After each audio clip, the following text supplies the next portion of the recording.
Na dnevu inovativnosti je Gospodarska zbornica Slovenije že 14. podelila nacionalna priznanja najbolj inovativnim podjetjem in inovatorjem v podjetjih in javno-raziskovalnih zavodih.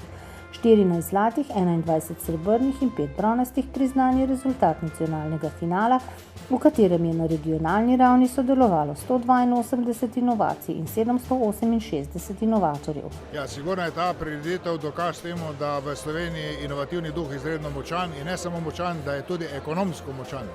Dogodka so se udeležili tudi predstavniki več tujih diplomatsko-konzularnih predstavništev, ki pokrivajo Slovenijo, saj so se inovatorji prvič predstavili tuji javnosti v angleškem jeziku. And this kind of event really helps to make it more public and I think to make public also the fact that Slovenia has got such rich human capital.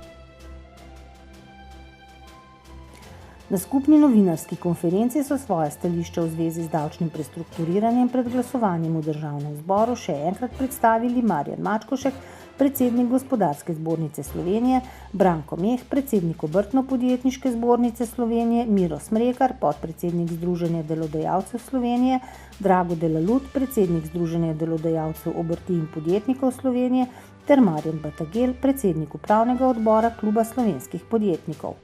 Ulica je za vse enaka in verjamem, da ta ulica, če napolni podjetništvo, obrt in gospodarstvo, je lahko bolj polna. Ključni predstavniki gospodarstva so poziv poslancem naj zavrnejo davčno prestrukturiranje podali tudi pred stavbo Državnega zbora Republike Slovenije. Kljub apelu gospodarstva je Državni zbor sprejel predlagane spremembe.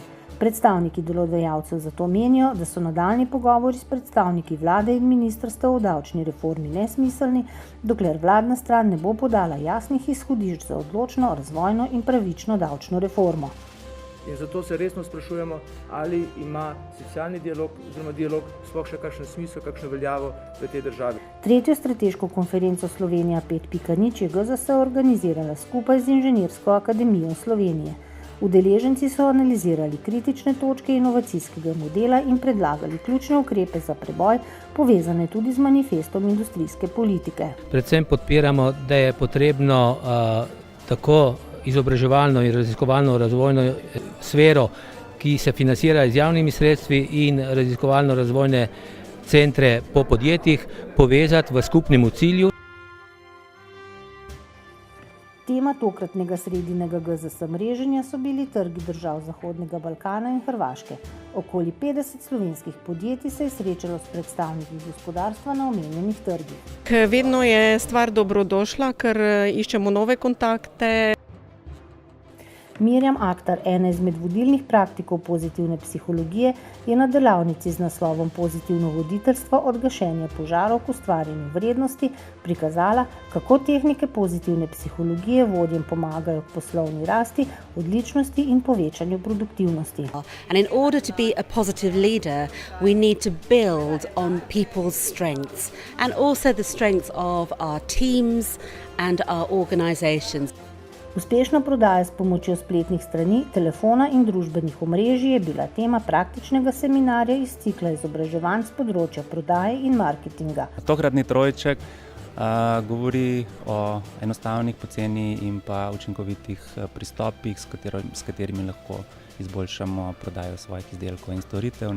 Strokovna konferenca Dan najboljše prakse, ki jo organizira sekcija uporabnikov sistemov stalnih izboljšav pri GZS zbornici elektronske in elektroindustrije, je letos govorila o digitalni preobrazbi stalnih izboljšav z namenom spodbuditi podjetja k digitalni preobrazbi poslovanja. Industry 4.0, that is a concept how you bring actually intelligent systems to your daily life.